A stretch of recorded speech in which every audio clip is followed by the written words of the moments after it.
नमस्कार, good morning. काय म्हणता मग? कशा आहात? हॅप्पी? हो, असणारच हॅप्पी. हॅप्पीच राहायचे. कसं राहायचे? हॅप्पी राहायचं. हॅप्पी सकाळचं आहे, सकाळच्या पहारे आनंदी राहायचे. आनंदी वातावरणात राहायचे, आनंदी जगायचे आणि आनंदीच राहायचे.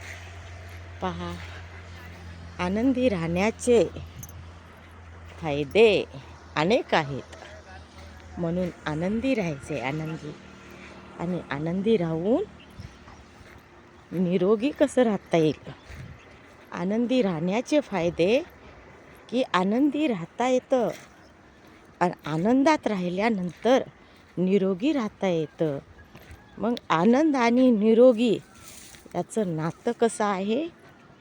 जोडलेलं आहे एकमेकाशी घट्ट. म्हणून आरोग्य चांगलं राहण्यासाठी